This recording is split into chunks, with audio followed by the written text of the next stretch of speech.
Hey everybody, welcome back. We're going to have a quick look at color moods, light patterns, and Raw versus JPEG. I know there's always conversations and arguments about Raw and JPEG, although there's places to use both of them. So creating mood with color. I'm just going to scroll through this with you guys. So you're welcome to go and read through this and so on. What I would just like us to pay a little bit of attention to at the moment is just to go through these ones and then some of the color, light patterns and so on. And this is also going to be your practical session, so I'll explain in a minute what needs to happen there. Obviously, you're going to create mood with your color. If you make it a little bit colder, I normally, thinking about when I do my couple shoot at night or the night shoot, I would normally go for a little bit cooler tone because I'm always trying to kind of match the available temperature that I can feel to the temperature that I can see. It doesn't work for everybody, but it works really well for me just to kind of balance the two out. So if it's colder outside or at night, for instance, I would rather go a little bit colder or bluer and use my Kelvin adjustments on my camera. And when I'm shooting at midday, I would shoot around about 5.5, maybe 6,500 Kelvin, and so on. So I'm always trying to kind of match the color temperature to what I physically feel on my skin. I'm a very big fan of black and white photography, but a subject would register much faster with what we feel and create a connection with the image. So it's good to do black and whites, but there is just something different to color. So when you're using your reds or go a little bit warmer, I'm actually just going to run through this. Red is the best choice for creating warm and passion in your photo. So if you want to show something about passionate and so on, you're being passionate, like at a wedding or a couple shoot, then red is always good. They can wear red dresses as well. Flowers are red, violets are blue, and all those type of things make me wonder about you type of thing, So red is a good choice for creating warmth. Orange is a mixture of oranges and reds, so it brings the feeling of enthusiasm and warmth. Yellow reflects most of the light and therefore appears to draw more attention than some of the other colors. Once again, too much yellow will cause you to feel agitated after a while, nauseous. Green. This is a color for vibrancy and tranquility. So if you want a little bit more relaxed or chilled feel in your shot, then green is going to be perfect. Blues, I really like the blues and the cooler temperatures. So blue produces the feeling of calmness, almost falling over to the side of sadness. Or being in thought. I always tell the couples to be in thought when think about something when I take the photo. So it just kind of evokes that true emotion. Where blue is actually working really well for that. A black across the globe, it's a choice of color for most formal occasions. It makes silhouettes look slimmer as well. So if you're wearing black, if your couple is a little bit on the heftier side, then always a good idea to ask them to wear something darker. Pink and white.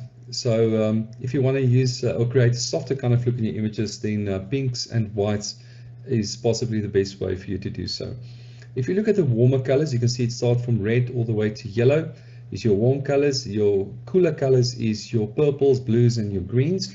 The warmer colors, red is the color that grabs the most attention.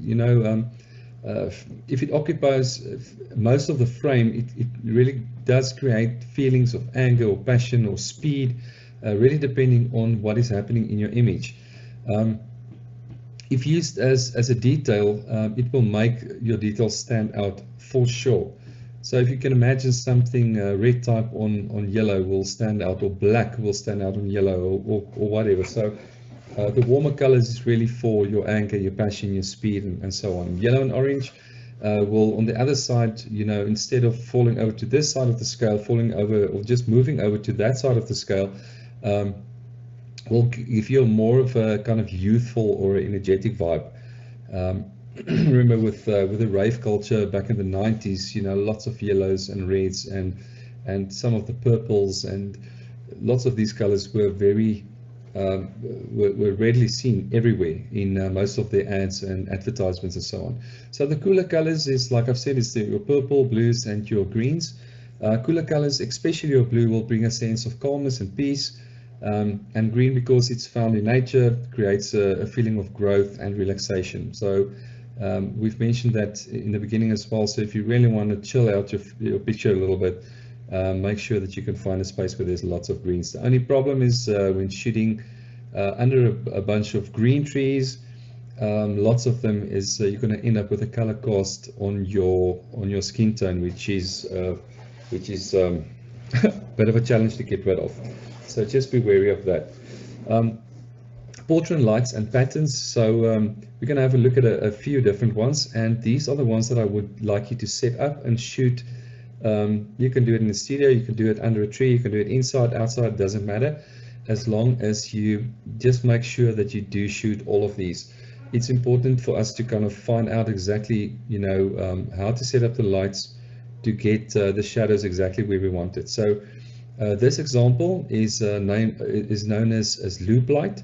The light is coming off the nose with a slight shadow under the nose. You see there's a little bit of a shadow there and the shadow there. The lights are 45 at a 45-degree angle, about 8 feet up. Doesn't have to be 8 feet, it just needs to be about a foot or so higher than your subject.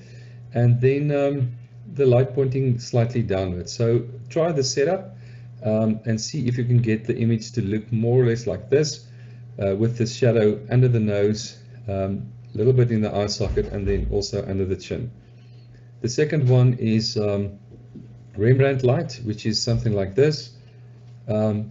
Remnant Light is, you know, there will be a little triangle under the eye. So what you're going to be looking for is that little shadow, or the little light coming out of, kind of growing out of the shadows just under the eye, a triangle of light. So the light needs to be at approximately 90-degree angle, 6 to 8 feet up in the air. Once again, if your model is a little bit shorter, just make the light a little bit higher than what they are. Just a foot or so will be fine. 30 centimeters will be more than enough. And then the light needs to swoop in front of the subject. In other words, if your light, your flash is standing here, you're actually gonna tilt it a little bit to the front so that the light spills or almost kind of shoots in front of them. The light's going to pass in front of them. So trying to get that Rembrandt light under the eye. So that's a little bit of homework on your side as well.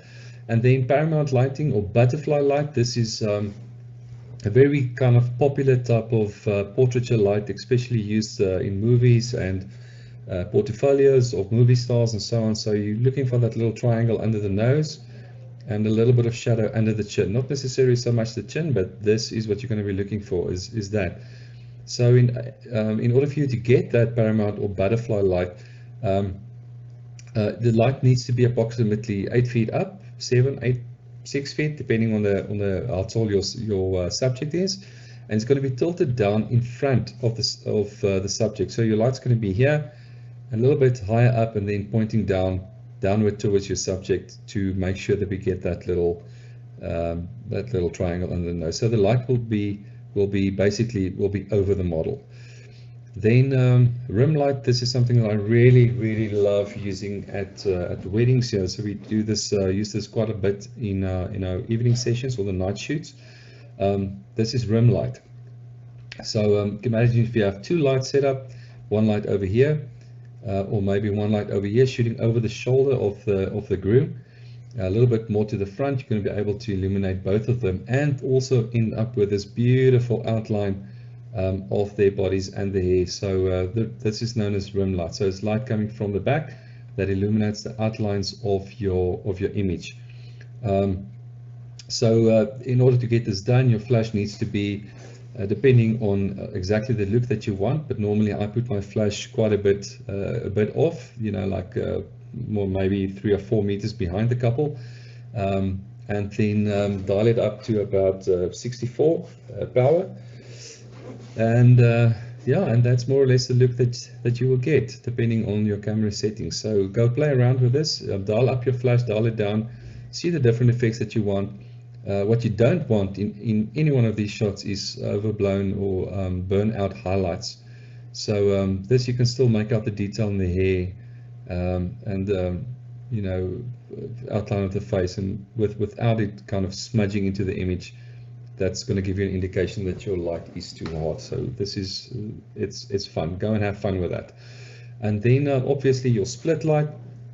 There's a different way that I like to do this, but for the purpose of this exercise, I think you know, just try and get the light as close to these two samples as possible. So what you can do is you can have two flashes. If you don't have two flashes, you can use a reflector on the one side and then the flash on the other side, and reflect a little bit of sunlight back onto the face. But the idea is to get this, you know, just to get a little bit of a darker panel in the middle of your subject's face, and get it light up from the side. So if you have to do this in a typical setup, your light will be about 90 degrees at a 90-degree angle from the sides. It's always a little bit higher than your subject, and equal or behind the subject. So it's either going to be right to the side or slightly behind them. And you can use one light, you know, like this, or you can use two lights, or you can use a reflector on the one side and the flash on the other. So these are really, really great exercises to go and do, and it's definitely going to keep you busy for a while. But understanding this is going to open up a world of new photography options to you as well, producing different you know, different styles, and you know, a variety for your client. If you're shooting weddings especially, you know, the client's going to be able to choose from a variety of different shots, and that is exactly what we want to give them. I call it a, you know, a Christmas tree shot.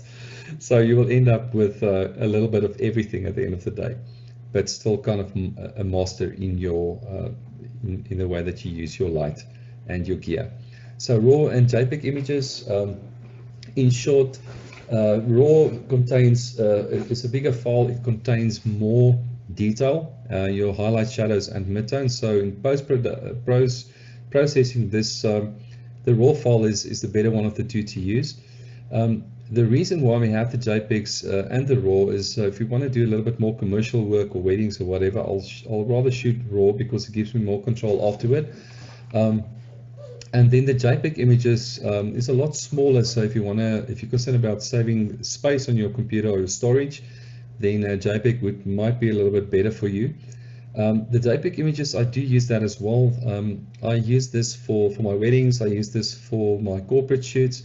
Whenever I need to be able to position myself in a place where I need to share images directly after the shoot, then you know, I would rather share the JPEG images. I do shoot both at the same time. The one memory card will record the RAW, and the other one would record the JPEG.